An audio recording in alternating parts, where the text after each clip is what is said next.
Então, boa noite a todos. Com alegria que a gente está aqui mais uma vez, com nossa reunião aqui do Papo de NEP. Opa, que Papo de NEP aqui? Papo de NEP é quinta-feira. Estamos aqui na nossa reunião do NEP Gesial, em parceria com o Espiritismo.net, né? Mas, assim, já que eu falei do Papo de NEP, né, eu estava falando com a Didiminha aí.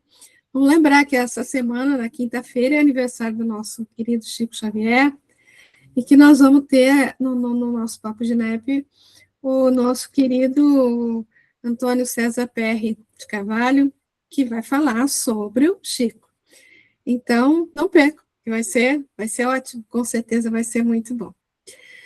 Mas estamos aqui no capítulo 14 de João. Jesus é o caminho, a verdade e a vida, na segunda semana nesse capítulo, e vamos aqui dar uma lida só no comecinho aqui, que a gente foi só ver os dois primeiros, né? Vamos dar só uma lida aqui, só no comecinho, a gente dá uma lembradinha aqui. Então, ó, não se perturbe o vosso coração, crede em Deus, crede também em mim. Na casa de meu pai há muitas moradas. Se não fosse assim, não teria dito que vou preparar um lugar para vós. E hoje a gente vai para o 3, ó. E se eu for e preparar um lugar para vós, venho novamente e vos tomarei para mim mesmo, a fim de que onde eu estiver, vós estejais também. E ele fala, né, continuando só um pedacinho aqui, sabeis o caminho aonde eu vou. Tomé lhe diz, Senhor, não sabemos aonde vais, como podemos saber o caminho? E Jesus lhe diz, eu sou o caminho, a verdade e a vida. Ninguém vem ao Pai, senão por mim. Não sei se a gente consegue chegar no sexto hoje, né, no sexto versículo, mas hoje a gente está no 3. E se eu for e preparar um lugar para vós, venho novamente e vos tomarei para mim mesmo, a fim de que onde eu estiver, vós estejais também. Eu acho fantástico essa coisa de que ali preparar um lugar para vós, né? Eu acho que tantas vezes aí deve ter sido tão mal compreendido, né? Pensando num lugar real, né? Lógico que a gente está distante de perceber dessa maneira, né? Mas quando fala em Jesus preparando um lugar para nós, eu imagino que essa ação de Jesus, digamos assim, ela não pode ser encarada apenas a partir do momento que ele falou isso. Porque ele está preparando um lugar para nós há 4,5 bilhões de anos. Não é? Ele está preparando esse lugar para nós. E ele está preparando como? Como que eu entendo isso, né? Depois vocês falam aí o que vocês acham. Ele está preparando, ele prepara. Ao longo da história, a gente viu, por exemplo, tantos profetas que foram enviados. Tivemos as 3 revelações, né? Tantos profetas que vieram trazer assim conhecimentos, trazer ensinamentos, trazer advertências no sentido, né, de falar, olha, cuidado aí o caminho que você está tomando, né? Você precisa pensar no que você está fazendo, né? E mesmo, né, assim, não só no Antigo Testamento, falando em profetas, parece que a gente só lembra do Antigo Testamento, né? Mas também depois da vinda dele aqui, tantos que vieram, só aqui no Brasil, no mundo inteiro, mas só aqui no Brasil, quantas pessoas quantos espíritos benfeitores aí que não vieram nos auxiliar, nos esclarecer, né? A gente está na semana que a gente acabou de falar de Chico Xavier, né? O quanto que Chico nos auxiliou Então, na verdade, não, quando fala que ele está preparando um lugar, na verdade, eu entendo assim, ele está dando condições para que a gente possa preparar a nossa condição espiritual para chegar onde realmente é o nosso destino, né? Que é próximo a ele, né? Que é junto dele. Então, assim, eu acho que dá para falar muito sobre essa questão do preparar um lugar. Mas vocês querem falar alguma coisa? Quer colocar alguma coisa antes da gente ler aqui alguma coisinha aqui? Não? Vamos ler um pouquinho aqui? Então vai. E quando, né? Quando ele vai preparar, né? No futuro, em determinado momento que virá. É diferente de quando ele nos fala, agora o Filho do Homem é glorificado. Jesus irá e nos deixará entregues a nós mesmos. Só assim atingiremos a condição de também sermos glorificados. Mas estejamos tranquilos, isso só se dará no tempo oportuno. E se eu for e vos tiver preparado um lugar, ou seja, quando na minha ausência vocês tiverem conquistado um lugar, aí eu acho que a chave é isso daí, né? Conquistado um lugar. Que isso vai estar se dando, na verdade, em 3 fases aí para os discípulos e que a gente pode também pensar em nós, né? A primeira fase seria aquela que eles estavam com o Cristo, né? E o Cristo nos revela a verdade. A segunda seria que ele vai e deixa que nós conquistemos a verdade por meio da vivência, né? E a terceira é quando ele volta através da fixação da verdade em nós. É a conquista definitiva e plena do reino de Deus nos nossos corações, né? É o momento onde a gente vai poder falar, como Paulo falou, né? Eu vivo não mais eu, mas o Cristo que vive em mim. Ou como ele próprio falou, eu e o Pai somos um, né? Então, essa questão do preparar um lugar, Jesus faz a parte dele, dá todas as oportunidades, todos os subsídios necessários, mas o lugar só vai ser preparado, entre aspas, quando nós conquistarmos essa condição, né? Nós conquistarmos esse lugar, né? Eu acho que essa que é a questão maior que a gente deve trazer para esse entendimento, né? Da gente conquistar esse lugar. E essa coisa do que ele vai voltar, né? Virei novamente. Então, teólogos e estudiosos aí do texto evangélico têm visto nessa promessa do Senhor a segunda vinda do Cristo. Vem aqui em carne e osso, né? Uns falam que ela se daria no momento da morte, outros do juízo final, quando então seriam reunidos todos os crentes para a ressurreição gloriosa, né? Muitos entendimentos são tidos aí, né, pelos vários segmentos religiosos, né? Mas, de acordo com a proposta de interpretação espírita, essa volta vai se dar no momento em que a gente adotar o evangelho como realmente como norma da vida, quando a gente realmente instalar o reino de Deus nos nossos corações, né? É aquela terceira fase, em que a virtude for conquistada do nosso espírito imortal. Se no primeiro momento ele veio em carne, mostrando-nos o caminho, a sua volta vai ser na intimidade de cada um de nós, consolidando o bem como valor definitivo. Esse é o entendimento que a gente, né, que a gente consegue através da doutrina espírita, né? Mas tem muita gente esperando ele de carne e osso aí, viu, gente? E vos levarei comigo. Então, como assim? Então, realmente, nessa hora que a gente realmente conseguir, né, essa conquista, nós estaremos, a partir daí, com ele. Pois vamos vibrar no mesmo diapasão. Seremos um também com ele, como ele é um com o Pai. É a unificação plena, o estado em que a dualidade voltará à unidade, como consumação de mais uma etapa do plano divino para toda a criação.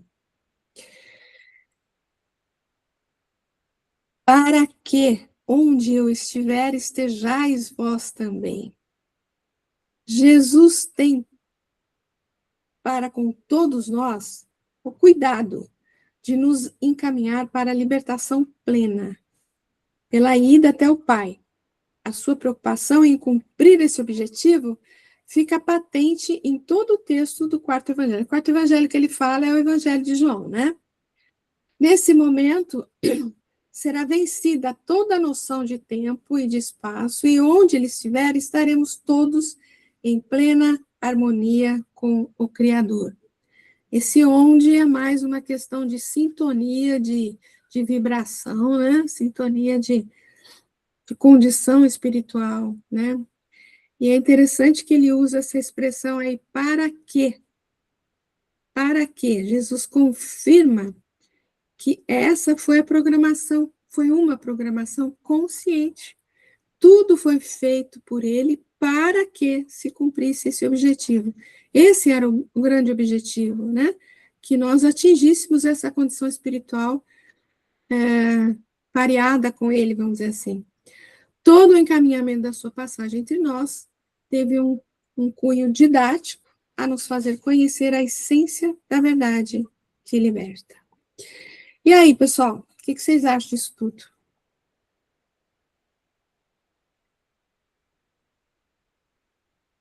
Não achou nada?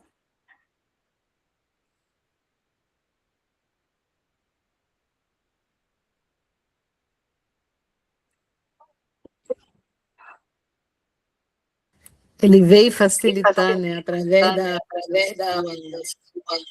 Ai, fecha seu áudio, por favor, o Aldete está me dando eco. Obrigada. Então, quando ele veio justamente, ele sente que nós estamos perdidos, né? Então, a presença dele foi para essa orientação que era importante para nos educar, e através da presença do dia a dia dele, mostrando como é que tem que ser feito, como é que tem que ser. Tem uma passagem do The Chosen que eu acho muito interessante, Jesus falando vamos lá, Jussara, com Mateus, que ele estava chateado com Pedro, meio irritado com ele, porque Pedro discriminou ele por ser judeu, ele está trabalhando onde ele trabalhava, distratou. Então ele falou assim, não, vai lá você e pede perdão a ele. Mas como assim eu pedir perdão a ele, né? Conversa com ele. Até Fátima. Então, Desculpa, tá? Desculpa. Então a gente vê ali como é importante, por mais que o outro fez o que fez, a gente tem que pedir perdão, sim, a gente tem que e ver as nossas ações, porque a gente também erra, né? Às vezes uma resposta que a gente dá por se sentir magoado com alguma atitude, pedir desculpa. Então, essas passagens que ele mostrou, que ele ensinou a nós, só veio enriquecer, né?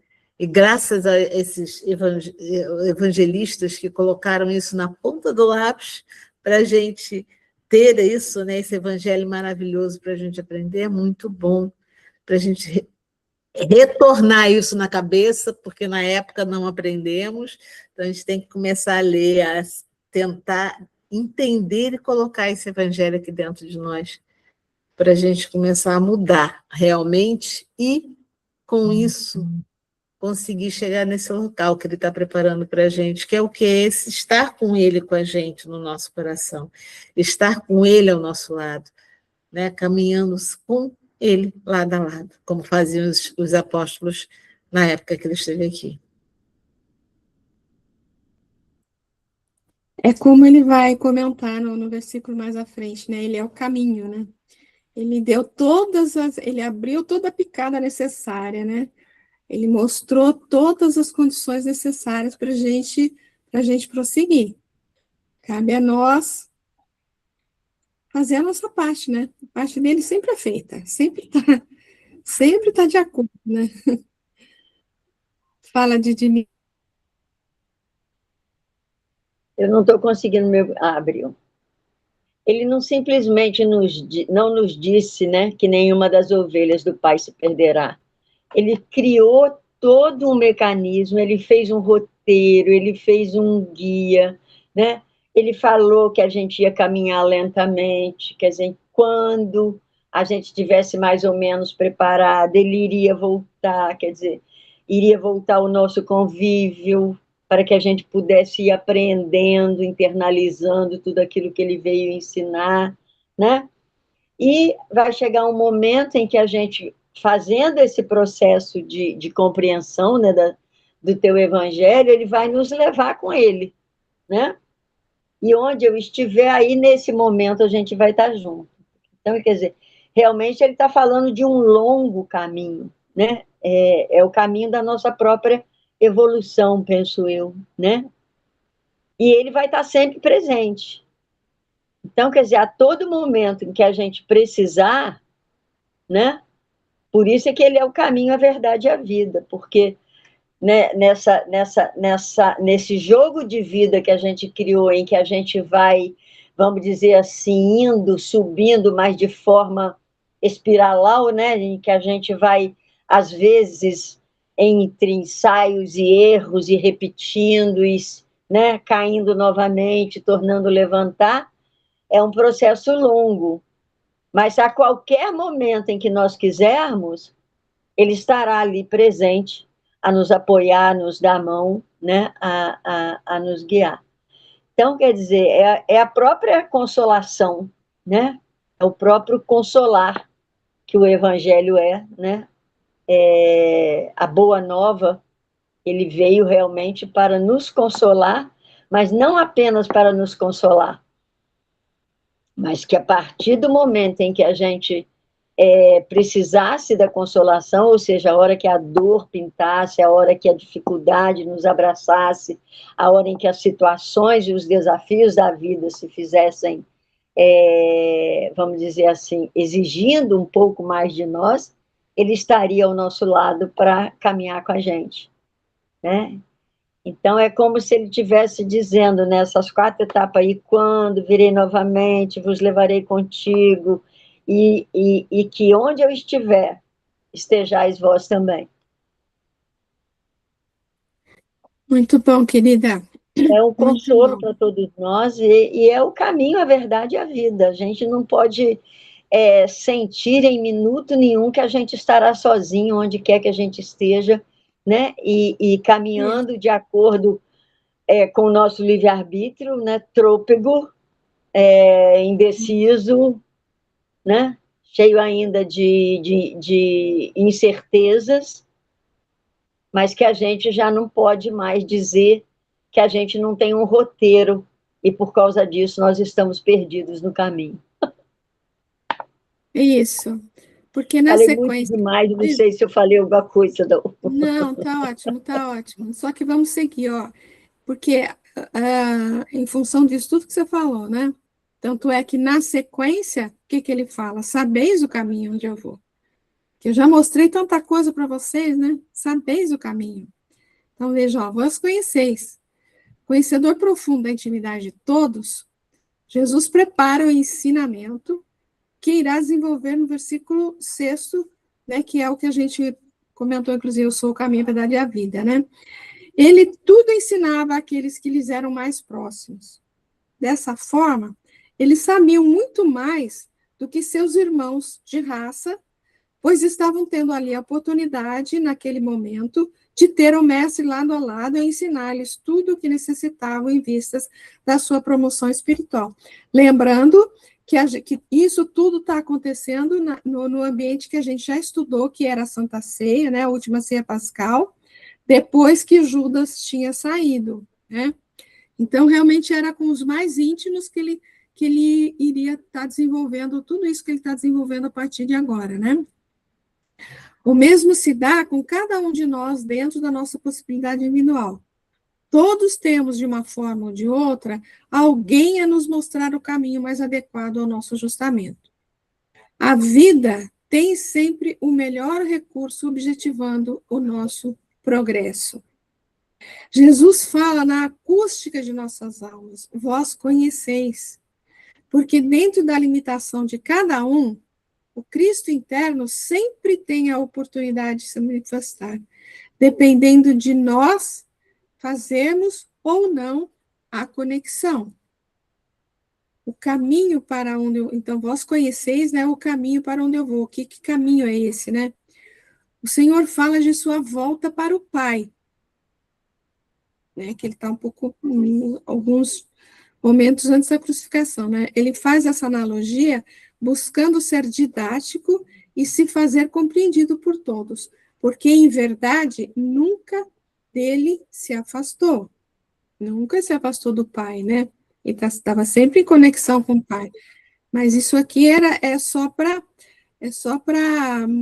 falar de uma maneira mais didática, como ele está falando ali, né? O caminho de que fala nesse momento é o da vivência evangélica, pois só ela nos conecta ao Pai, só ela nos conduz à perfeição, finalidade de todos. Os discípulos tinham recebido dele, nesses últimos 3 anos de sua vida, muitos ensinamentos, e a eles tinha dito da necessidade do seu sacrifício. É muito interessante, né, porque ele fala mais do que uma vez do que vai acontecer com ele, né, e eles não entendem, né, eles não entendem. Mostra o quanto que a gente, às vezes, quando a gente não quer acreditar numa coisa, a gente faz de conta que não, aquela não, né, que não, a gente não sabe, né. Entretanto, chegada a hora, que seria para eles também um grande testemunho, eles estavam aflitos. O que seria deles no mundo contrário aos princípios da Boa Nova, sem a presença de Jesus, né, que era o grande mestre? Jesus sabia dessa angústia, porque passavam seus seguidores mais próximos. Por isso procurava fazê-los lembrar: vós conheceis o caminho para onde eu vou. Pelo mesmo problema passamos nós, discípulos, no momento atual. Quando ele fala, vós conheceis o caminho para onde eu vou, eu já dei todas as oportunidades, todos os subsídios aí necessários, né? Vocês sabem para onde eu vou. Então, eu estou abrindo aqui a trilha e mais à frente vocês vão trilhar a mesma trilha aqui e vão se encontrar comigo lá para frente, né? Quantas vezes uma nova tarefa nos é delegada em favor do trabalho da caridade e ficamos inseguros se seremos ou não amparados pela espiritualidade, se daremos conta da missão, se nos sairemos bem. Lembremos de Jesus e tenhamos certeza, nós também já sabemos o caminho. Noções de lições evangélicas, conhecimento da imortalidade da alma, da reencarnação, da mediunidade, todos nós temos. Portanto, sintamo-nos seguros, pois conforme diz o excelso pastor, quem me vê, vê aquele que me enviou. Ou o que eu falo, falo como o Pai me tem dito.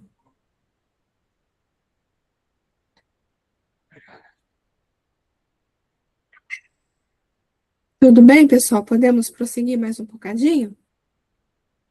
Podemos? Acho que até isso já até foi comentado por vocês mesmos, né? Olha, aí na sequência, Jesus fala que todo mundo sabia o caminho, né?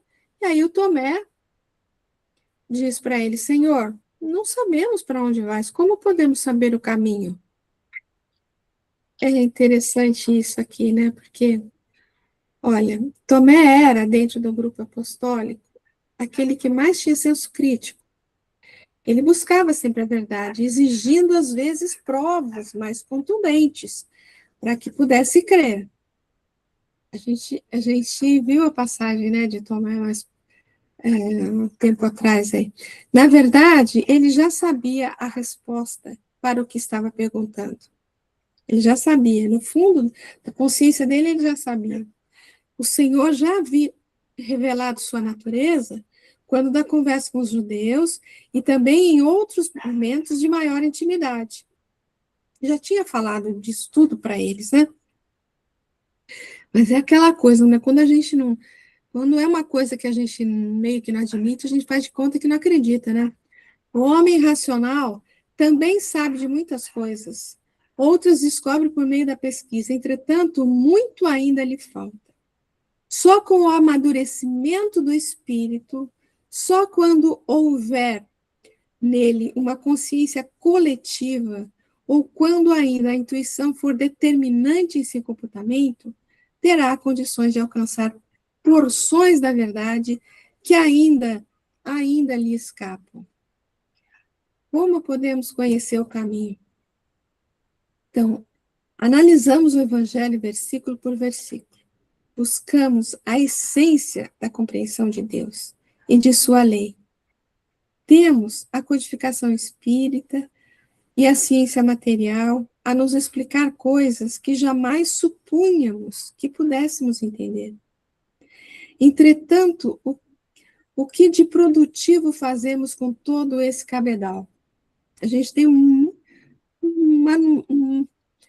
monte de material, né? O que a gente faz com tudo isso que a gente já conheceu?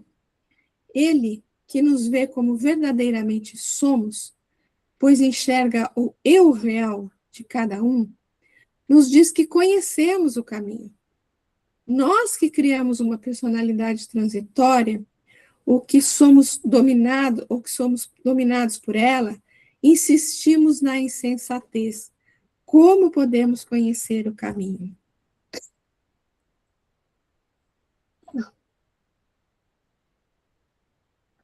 Ele queria uma coisa mais contundente, né? Vocês querem comentar alguma coisa disso aqui tudo? Estou indo para frente aqui. Tudo bem? Silvinha, Antônia, boa noite. Fatiminha, boa noite. Que me veio, chegou depois aí. Boa noite, gente. Desculpa o atraso. Não, sem problema. A gente sabe que você está trabalhando. Vamos lá. Então, vamos seguir. Então, depois da dúvida de Tomé, né? Aí já fala o que a gente tem comentado aí, né? Vocês já falaram várias vezes. Eu sou o caminho, a verdade e a vida. Ninguém vem ao Pai senão por mim.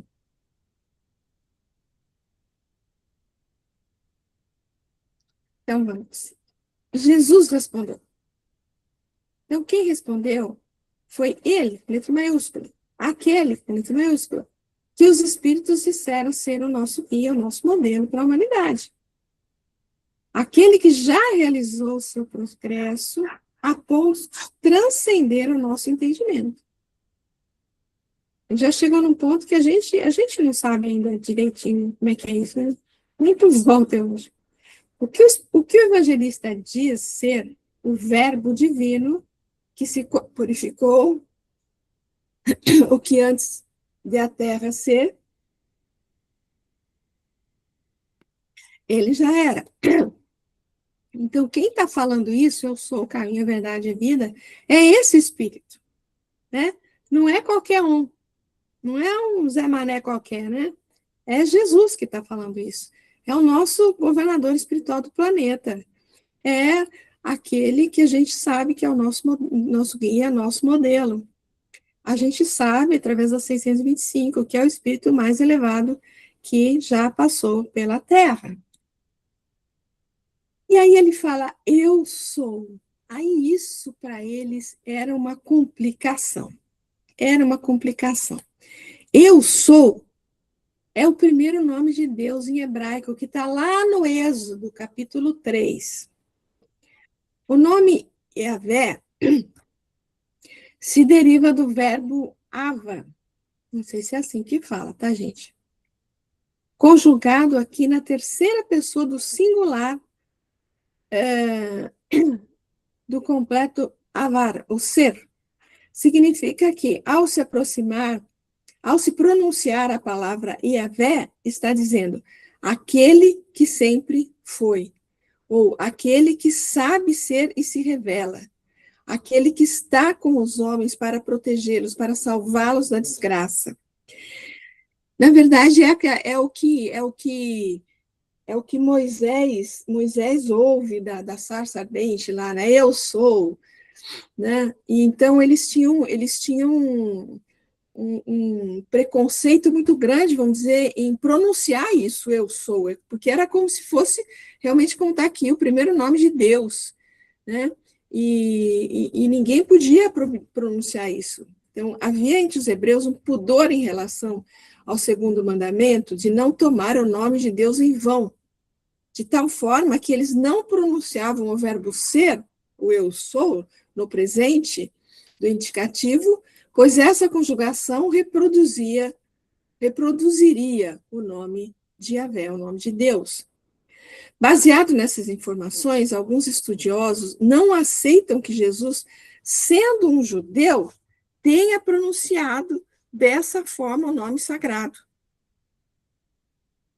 Alguns acreditavam, então, que ele não deveria ser um bom judeu, né? Porque se ele fez uso disso, é porque ele não tinha conhecimento da tradição judaica, das escrituras, né? Outros, por saberem que nos manuscritos antigos as palavras não tinham acento e eram escritas sem separação, dizem que Jesus teria dito que eu sou é o caminho, a verdade e a vida. Eu sou é o pão da vida. Ele não está dizendo que ele é, mas que o eu sou, que é Deus, seria o caminho, a verdade e a vida. Que o eu sou, que é o Yahvé, que é Deus, que é o pão da vida. Então, estou colocando aqui algumas interpretações, tá? Tá certo? Alguns encaram dessa maneira. Então, talvez, na tradução particular, eles traduzam dessa forma, né? Eu sou é o caminho, a verdade e a vida. Eu sou é o pão da vida. E assim por diante.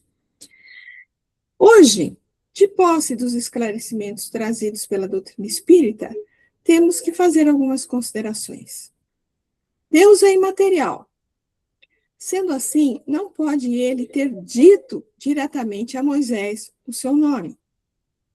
Quem falou com Moisés foi um espírito e que pode, inclusive, ser o guia espiritual do povo hebreu. Pode ter sido Jesus, pode ter sido algum outro espírito, algum mensageiro. Mas Deus não fala, né? Assim como todos os profetas, né, que falavam que ouviu a palavra de Deus, né, ouviu algum espírito, algum mensageiro que foi enviado para passar uma mensagem para eles, né? Assim, ao dizer eu sou aquele que é o que Moisés ouve lá, né? Ou eu sou, me enviou até vós. O espírito podia não estar querendo se revelar, ou mesmo ser o próprio Cristo quem com ele falava, ou um outro espírito, algum outro mensageiro, né? Isso a gente tem que deixar bem claro. Isso está escrito também lá no livro Consolador, né? Emmanuel fala sobre isso também. Outro aspecto a ser considerado é que o verbo ser significa ter existência real, existir.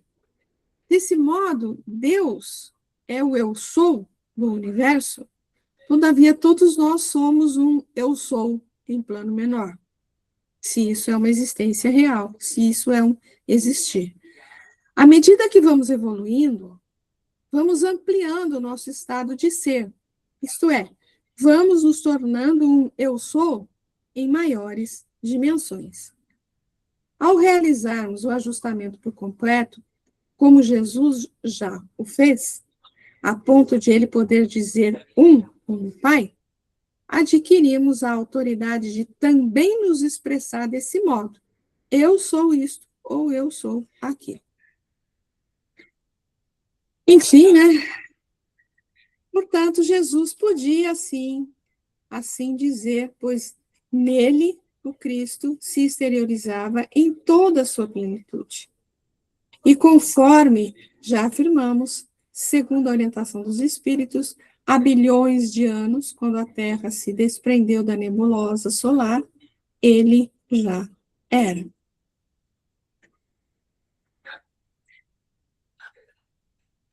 Alguém quer fazer algum comentário, gente? Essa questão do eu sou é só um entendimento melhor aí do que traz a tradição, né? A tradição judaica aí. E foi interessante, porque eu não tinha conhecimento disso, não. Gostei de saber. Não, Não sabia, não. isso para eles é assim muito importante, né? Essa questão do eu sou. Até parece que até hoje alguns grupos assim mais ortodoxos, né, ainda se recusam a pronunciar isso, até os dias de hoje. Bom, então eu sou o caminho, a verdade e a vida. É de difícil compreensão esse versículo. Muitos têm explicado nesse ponto a divindade de Jesus, o que é um erro. Jesus não é Deus, e sim um espírito de altíssima evolução esta que ainda nos escapa, né? O entendimento dessa evolução, né? O posicionamento espiritual dele ainda nos escapa. A gente não tem um perfeito entendimento do que ele pode, do que ele, né? Da grandeza dele, né? Outros têm dito não ser possível o entendimento do mesmo do modo como ele está nas edições das Bíblias atuais, pois ninguém pode ser o caminho para uma coisa e a própria coisa, ao mesmo tempo, dizendo ainda que a verdade e a vida são a meta, e o caminho é o meio pelo qual se atinge a mesma. Quer dizer, tem gente que gosta de complicar, né? Fala sério. Fala, Jussaria. Desculpa a minha ignorância, mas não entendi. Outros têm dito não ser possível o entendimento do modo que ele não está nas edições, meu Deus, do modo como ele está nas edições das Bíblias atuais. Pois ninguém pode ser o caminho para uma coisa e a própria coisa ao mesmo tempo. Mas ele não fala que ele é a própria coisa, ou eu estou entendendo errado. Eu sou o caminho, a verdade e a vida, ninguém vai ao Pai senão por mim. Então, ele fala o caminho para ir para o Pai. Ele traz a verdade, ele fala da vida, mas ele põe o Pai em primeiro lugar. Ou eu estou entendendo errado? Eu fiquei confuso, desculpa. Eu também fiquei meio assim, meio perdida com relação a isso, para falar bem a verdade, viu, Jussara? Mas assim, ninguém pode ser o caminho para uma coisa, então ninguém pode ser, como é que eu vou dizer, meu Deus do céu? Ninguém pode ser a maneira de ser alguma coisa e ser a própria coisa. Ninguém pode ser ser as regras para você fazer, para você conseguir alguma coisa e ser essa coisa. É uma maneira de encarar isso, né? É o que ele fala, que alguns dizem isso. É uma maneira de, talvez, como é que eu vou dizer? Talvez questionar que essa tradução talvez estivesse equivocada, porque não dá para... são os entendimentos, sabe? São as interpretações que existem por aí, sabe, Jussara? Acho que a gente nem tem que se preocupar tanto, porque é o que ele está mostrando aqui, né? Porque ele fala, alguns dizem isso, mas a gente não está entendendo. Dentro do Espiritismo, a gente não entende assim, né? Assim dizem esses o modo correto pelo qual se expressou eu sou a caminho da verdade e da vida. Então, são as outras interpretações, entende? Então, eles acham que talvez a interpretação melhor fosse isso, eu sou a caminho da verdade e da vida. São as possibilidades. Não podemos contestar tais interpretações, visto que o Evangelho tem uma grande amplitude, e todos esses modos de entender tem a sua razão de ser, tem lá as suas... Né? Porém, é preciso que fique claro, e para isso repetimos, quem disse isso foi Jesus. E ele não era, ao mesmo tempo, um personagem histórico com uma dimensão humana e a exteriorização perfeita do Cristo cósmico. Ele era, ao mesmo tempo, uma pessoa histórica, né? Mas Não, na dimensão humana, né? Mas era nosso Cristo, nosso governador espiritual, né? Nele já cessou o processo de evolução tal qual nós o conhecemos. Ele já realizou a completa integração com o Criador a ponto de poder dizer-se um com ele. Assim, é perfeitamente compreensível que ele, como espírito que é, possa ter dito: eu sou o caminho. Eu sou o caminho. Aqui, bom, deixa eu acabar de ler, depois eu falo. Pois, por conhecer o processo e já tê-lo realizado, pôde ensinar como viver para atingir o objetivo. E por já ter se unificado com o Pai, pôde também afirmar: eu sou a verdade e a vida, pois o Cristo é a nossa meta desde os princípios. Quando ele fala eu sou o caminho, eu, particularmente, né, eu entendo da maneira como, na verdade, a gente estava comentando no começo da reunião. Eu sou o caminho no sentido assim, tudo que eu mostrei para vocês é o caminho. Tudo que eu dei para vocês de conhecimento, de orientação, né, de vivência, de experiência, é o que conduz vocês para a direção correta. É o que conduz vocês em direção ao Pai. Então, é assim que eu entendo isso, né? Eu também estou junto com você. Ai, que ótimo. Porque, assim, eu só coloquei aquelas coisas para a gente ver que existem outras interpretações, que existem outras maneiras de entender isso. Mas eu acredito que dentro da doutrina espírita, o que a gente pode aprender, pode entender é essa conotação, né? Esse caminho, eu sou o caminho, meu Deus do céu, eu sou a orientação que vocês precisam, a bússola, que você, o GPS, né, que vocês precisam, o Waze que vocês precisam para chegar no objetivo final, né? Eu, pelo menos, entendo dessa maneira. Eu acho que talvez, assim, ele tenha... É o exemplo, né? Ele era o exemplo. Ele, ó, já vivi isso, sei lá, mais ou menos isso. Já vivi, já sei o que é. Então, ó, olha para mim. Eu vivi isso tudo. Eu sei como é que é isso tudo. Então, olhando para mim, eu sou o que eu já vivi. Eu penso assim também. É meio punk isso aí.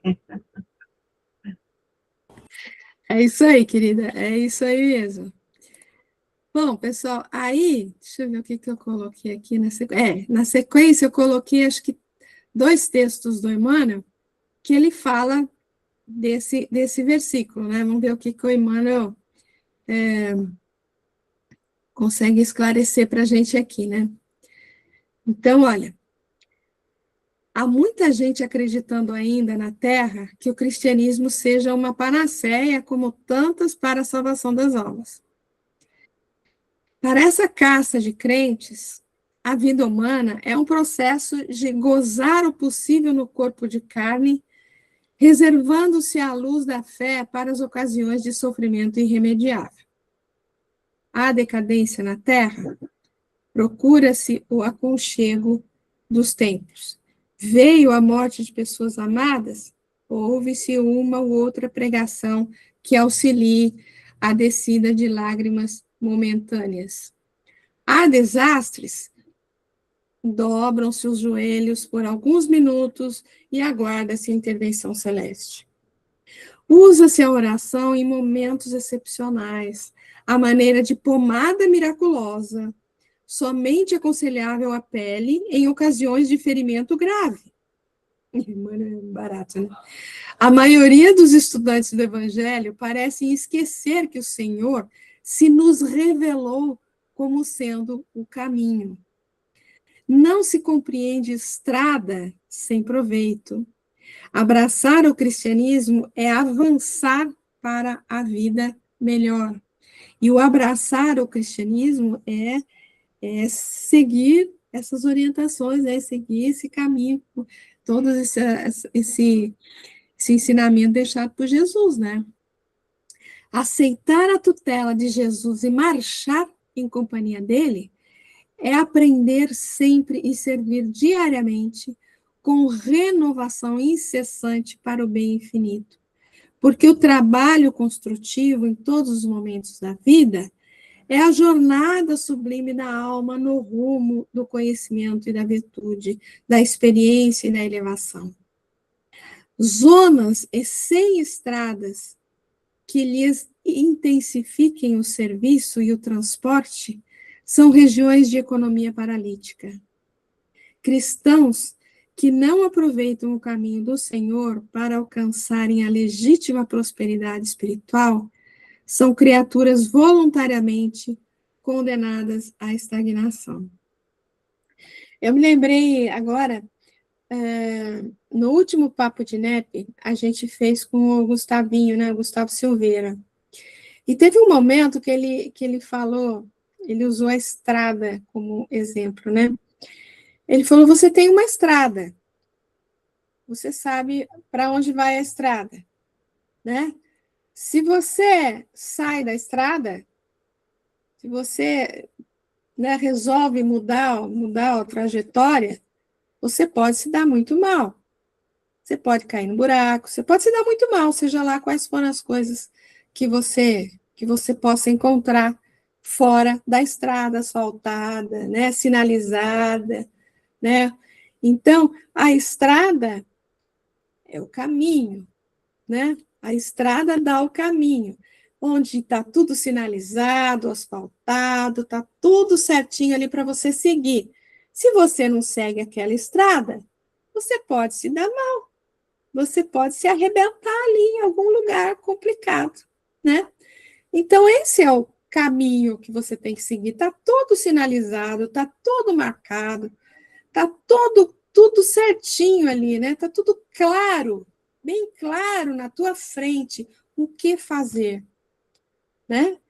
E como o Emmanuel está falando aqui no começo, né? Às vezes essas pessoas só pegam esse caminho depois de ter saído e se arrebentado, né? Depois de ter saído e se arrebentado. Então, eu lembrei dessa fala do Gustavinho. Tudo bem, crianças? Tudo? Agora tem um outro aqui, do Emmanuel, que ele fala da verdade. Eu sou o caminho e a verdade. Por enquanto, ninguém se atreverá, em boa lógica, a exibir na Terra a verdade pura ante a visão das forças coletivas. A profunda diversidade das mentes, com a heterogeneidade de caracteres e temperamentos, aspirações e propósitos, impede a exposição da realidade plena ao espírito das nossas comuns. Cada escola religiosa, em razão disso, mantém no mundo cursos diferentes da revelação gradativa. A claridade imaculada não seria, no presente estágio da evolução humana, assimilável por todos de imediato. Há que esperar pela passagem das horas, nos círculos do tempo. A semente, com o esforço do homem, provê o celeiro, e o carvão, com o auxílio da natureza, se converte em diamante. Por isto, vemos verdades estagnadas nas igrejas dogmáticas, verdades provisórias nas ciências, verdades progressivas nas filosofias, verdades convenientes nas leis políticas e verdades discutíveis em todos os ângulos da vida civilizada. Semelhante imperativo, porém, para a mentalidade cristã, apenas vigora quanto às massas. Diante de cada discípulo, no reino individual, Jesus é a verdade sublime e reveladora. Todo aquele que lhe descobre a luz bendita, absorve-lhe os raios celestes e transformadores. E começa a observar a experiência sob outros prismas. Elege mais altos padrões de luta, descortina metas santificantes e identifica-se com horizontes mais largos. O reino do próprio coração passa a gravitar ao redor do novo centro vital, glorioso e eterno. E à medida que se vai desvencilhando das atrações da mentira, cada discípulo do Senhor penetra mais intensivamente na órbita da verdade, que é a pura luz. É interessante ele falar, né? Porque muitas verdades são apresentadas para nós, né? Ele fala aqui até dos segmentos religiosos, ele fala da ciência, das filosofias, das políticas, né? Cada uma aí, em cada ângulo da vida civilizada, ele fala aqui, né? E aos poucos, a gente vai entendendo, à medida que a gente vai amadurecendo, a gente vai entendendo que a única verdade que a gente tem que realmente que aceitar sem discussão, talvez, não sei. Pode até discutir, né? O Kardec fala, né, que a fé é aquela que pode encarar qualquer... Como é que é? Eu já esqueci o nome. Pode encarar qualquer situação nova, né? Então, à medida que a gente vai evoluindo, a gente vai entendendo que a única verdade que a gente tem que realmente aceitar de coração aberto é a verdade do Cristo, né? São os ensinos dele. É isso aí, a verdadeira luz, né? A pura luz, como ele fala aqui. Comentários? Hoje vocês estão caladinhas, né? Tá muito denso o negócio aqui, tá muito chato. Ô, meu pai. Essa coisa de seguir o caminho, de ver a luz, que a luz já foi mostrada, e a gente não vê, aí dá um negócio na gente, pelo menos em mim. Porque muitos segmentos, né, dentro da nossa sociedade mostram a verdade, né? Cada um é dono de uma verdade diferente, né? Tem muito dono da verdade também aí, a gente... Tem muito dono da verdade. A gente só respeita as opiniões, né, de todas as pessoas, mas nos reservamos a buscar a nossa verdade, né? Nos reservamos a buscar a nossa. Silvinha? Oi, gente, de novo. Isso mostra a nossa pequenez, né, de não conseguir entender as mensagens. 2000 anos depois que foi dito, nós não conseguimos absorver, ficamos com dúvida. Nós temos muito a aprender. Era isso. Nós temos muito a aprender, com certeza. E que bom que a gente tem onde buscar, né, para aprender. A gente tem tudo Como você evangelho. mostrou no outro texto, um pouquinho atrás, você mostrou ali que isso aí é de cada um, é o passo de cada um, né? A gente tem muito a aprender, sim, uns estão um pouquinho mais à frente, outros mais atrás, a gente vai, por exemplo, você com todo o estudo, vai aqui, vai auxiliando a gente, nos mostrando a troca. Não é isso não, Valdete, estou falando a questão da gente, dessa troca, dessa conversa, né? Então é importante ter. Tem um que pesquisa mais, que vai lá e procura, tem outro que vai aprender com a pesquisa do outro. Então, assim, é essa troca que faz a gente ir andando, e cada um dentro do seu passo, porque até aqui você fala, eu entendo de uma maneira, vai entender com mais dificuldade ou não, entendeu? Cada um com um jeito, cada um no seu passo. Eu usei Didi porque eu sei que ela sabe tudo.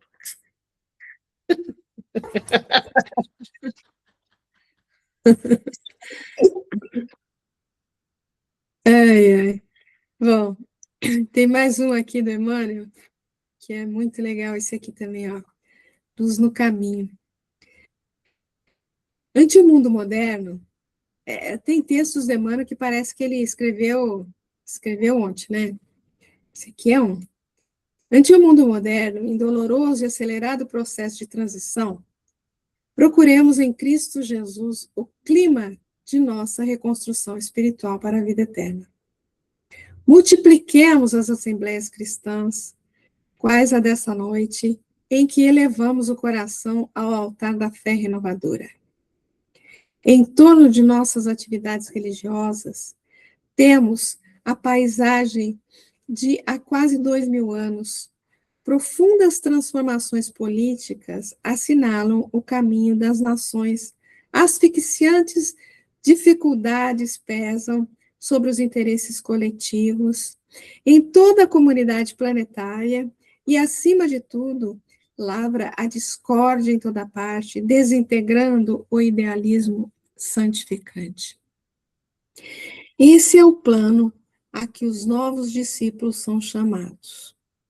O momento, por isso mesmo, é de luz para as trevas, amor para o ódio, esclarecimento para a ignorância, bom ânimo para o desalento. Não bastará, portanto, a movimentação verbalística. Não prevalece apenas a plataforma doutrinária.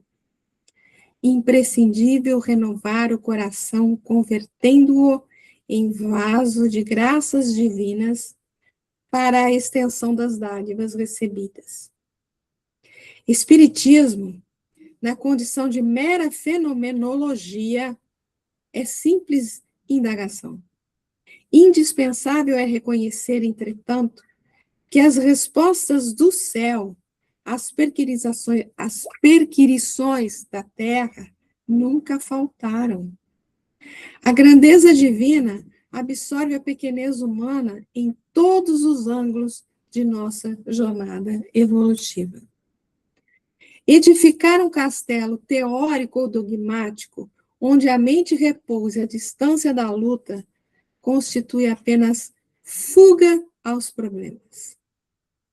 Evasão delituosa de quem recebeu do alto os dons sublimes do conhecimento, para que a glória do Senhor se comunique a todos os homens. Esta a razão que nos compele ao chamamento novo. A morte do corpo não nos desvenda os gozos do paraíso, nem nos arrebata aos tormentos do inferno. Nós, os desencarnados, somos também criaturas humanas em diferentes círculos vibratórios, tão necessitados de aplicação do Evangelho Redentor, quanto os companheiros que marcham no roteiro carnal. A sepultura não é milagroso acesso às zonas de luz integral ou da sombra completa. Somos defrontados por novas modalidades da divina sabedoria a se traduzirem por mistérios mais altos. Transformemo-nos, pois, meus amigos, naquelas cartas vivas do Mestre dos Mestres, a que o apóstolo Paulo se refere em suas advertências imortais. Indaguemos, estudemos, movimentemo-nos na esfera científica e filosófica. Todavia, não nos esqueçamos do amemo-nos uns aos outros, como o Senhor nos amou. Sem amor, os mais alucinantes oráculos são igualmente aquele sino que tange, sem resultados práticos para as nossas necessidades espirituais. Não valem divergências da interpretação nos setores da fé. Estamos distantes da época em que os filhos da terra se dirigirão ao Pai com idêntica linguagem, porquanto para isso seria imprescindível a sintonia absoluta entre nós outros e o celeste embaixador das boas novas da salvação. Reveste-se a hora atual de nuvens ameaçadoras. Não nos iludamos. O amor ilumina a justiça, mas a justiça é a base da lei misericordiosa. O mundo atormentado atravessa angustioso período de aferição. Irmanemo-nos desse modo em Jesus, para que a tormenta não nos acolha de surpresa o coração. Abracemo-nos na obra redentora do bem, já que não é possível, por enquanto, derrubar as fronteiras que separam os templos veneráveis uns dos outros. Nossa época é de ascensão do homem à estratosfera, de intercâmbio fácil das nações, de avanço da medicina em todas as frentes. Contudo, é também de lágrimas, reajustamento e destruição. Entrelacemos as mãos no testemunho da luz e da paz que nos felicitam. Lembremos-nos de que somos os herdeiros diretos da confiança e do amor daqueles que tombaram nos circos do martírio por 300 anos consecutivos.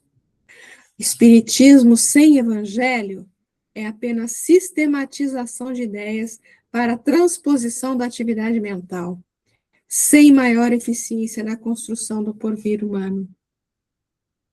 Trabalhemos, entretanto, quanto estiver ao nosso alcance, a fim de que o cristianismo redivivo prevaleça entre nós, para que a experiência terrestre não vos constitua patrimônio indesejável e inútil, e para que, unidos fraternalmente, sejamos colaboradores sinceros do Mestre, sem esquecer-lhe as sagradas palavras. Eu sou o caminho, a verdade e a vida. Ninguém vai ao Pai, senão por mim. Sobreviveram?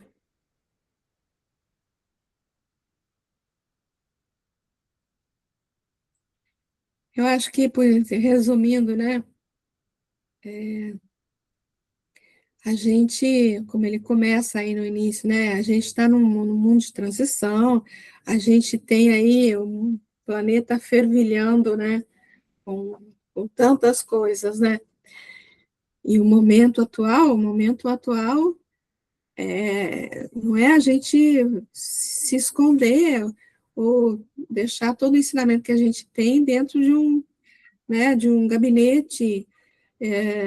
Não, né? A gente tem que ir à luta, na medida como a gente conseguir, obviamente, cada um tem as suas possibilidades, né? Mas o momento é de mostrar o cristianismo redivivo, né? Que prevaleça, como ele está falando aí, o cristianismo redivivo, né? Entre nós, que a gente possa se unir. O momento é de amor, o momento é de atuação, realmente, né? Que a gente possa fazer a nossa parte, que seja mínima, que seja microscópica, mas que cada um fazendo a sua partezinha microscópica, né? Unidos, a gente possa ser um ser atuante, né? Dentro desse momento tão convulsivo, sei lá, que a gente está passando, né? Espero vocês falar agora.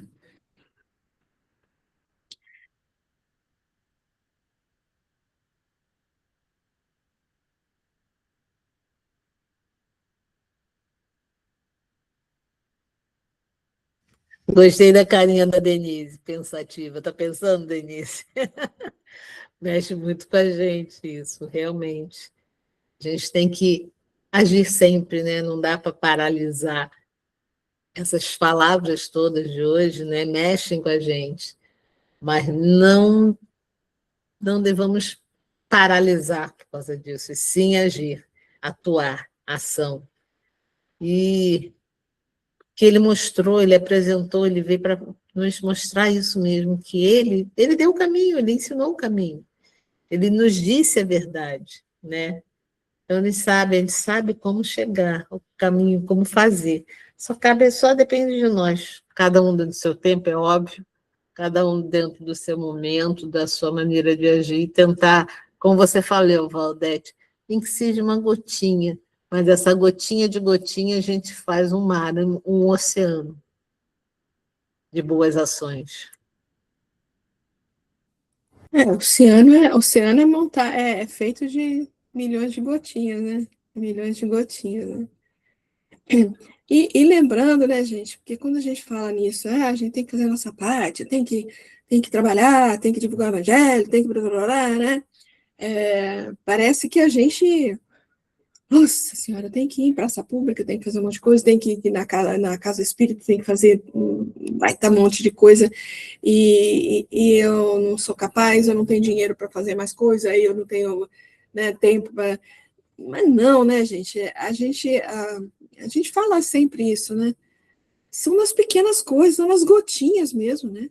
São nas pequenas coisas, no tratar um desconhecido, no que como a gente faz, como que a gente atua dentro da nossa casa, da nossa família, dentro da nossa casa espírita, dentro do nosso trabalho, né? Eu me lembro de alguém comentando, não sei se foi nessa turma, né? Que o trabalho espírita, trabalho para Jesus, o trabalho para Jesus, não é só o trabalho que você faz dentro da casa espírita, não é só fazer comida lá para distribuir, não é só, né, sei lá, fazer um monte de coisa, mas trabalhar com Jesus é em cada momento, é dentro da sua casa, é no seu trabalho, né? Você trabalha lá, sei lá, no banco, não sei, né? Trabalha numa empresa qualquer aí, né? É a maneira como você está atuando lá dentro, né? É a maneira como você se relaciona com os seus colegas de trabalho, com o seu chefe ou com o seu subordinado, enfim. O trabalho com Jesus não é só dentro da casa espírita, né? De jeito nenhum, de jeito nenhum. Fala, querida. Você tá com o microfone desligado. Oi, você falou, né? Eu acho que o trabalho principal, a nossa gotinha principal, assim, do nosso trabalho, é a gente estar com ele, mas com nós mesmos. É a partir de nós, do trabalho que a gente faz com a gente aqui dentro, que a gente vai conseguir colocar para fora alguma coisa de boa, né? Assim, uma coisa boa. E lembrar que Jesus esteve aqui, ele só falou, não só falou. Ele, principalmente, ele agiu.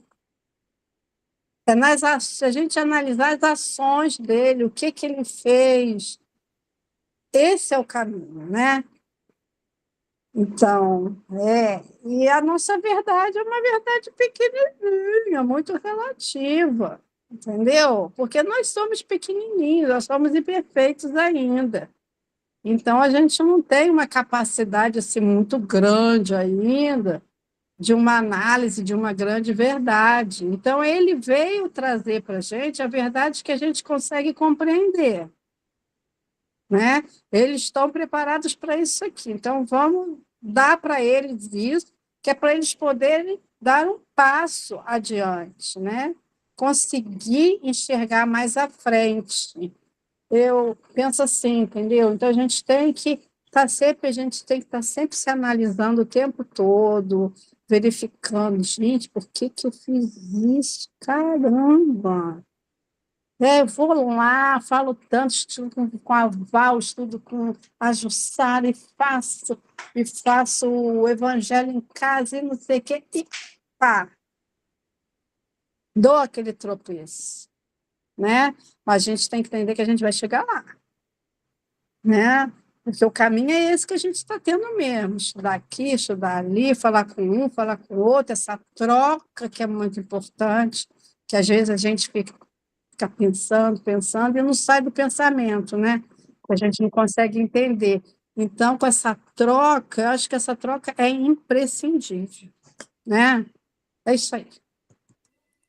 Muito bom, querida. Só antes da Silvia colocar, desculpa, Silvia, que você falou, né? A nossa verdade é pequenininha, né? E lembrando, unindo isso ao que a Didma lembrou no começo, que o nosso crescimento é em espiral, né? Você falou, a gente faz tanta coisa e a gente acaba patinando de novo em alguma coisa, né? É porque a gente volta de novo ali. Mas cada vez que a gente volta de novo, a gente está um pouquinho para cima, né? É aquela coisa da espiral que vai subindo assim, né? E então você falou, a nossa verdade é pequenininha. Eu lembrei aquela história, né? Você lê um livro hoje, daqui 3 anos você vai ler de novo o livro, você vai enxergar um monte de coisa que você não enxergou, né? Então, a nossa verdade é pequenininha, sim, né? Mas ela vai crescendo à medida que a gente vai crescendo também, né? E a gente, como você falou, a gente vai chegar lá, a gente vai chegar lá. Silvinha, aqui. Não adianta a gente estudar, a gente ler, e se não pôr em prática, fora da casa espírita. Porque o nosso exemplo, a nossa atitude, no dia a dia, tem que refletir, espelhar o nosso conhecimento sobre Jesus. A nossa atitude é que vai mostrar para o outro que a transformação é necessária, é bem-vinda, e através dessa formação nós vamos conseguir chegar no caminho, na verdade e na vida. Sem isso, não adianta. Não adianta a gente ficar com tudo guardado. A prática, que é a ação que é necessária. Fui. É a prática, é a ação realmente, né, que é necessária. E essa ação nossa, né, é que vira a nossa gotinha, né, porque você tendo uma ação, uma prática boa ali com certas pessoas, né, é um exemplo que você está dando, pode ser um exemplinho assim, mas é uma gotinha, né, é uma sementinha. Então, realmente, é a prática mesmo, é a prática mesmo, né? E aí, alguém mais quer comentar alguma coisa? Deixa eu ver, gente, se a gente. 1, 2, 3. Acho que dá para a gente ver mais um pouquinho aqui. Então, na sequência, agora vem esse aqui, ó. Se me conheceis, conhecereis também ao meu Pai. Desde agora o conheceis e o contemplais. Já são 7h20. Eu acho que eu vou parar aqui, gente. Eu acho que é para depois a gente quer comentar, e aí a gente não comenta o tanto que seria bom comentar. Então, vamos parar por aqui por hoje. Eu acho que foi bem denso aí.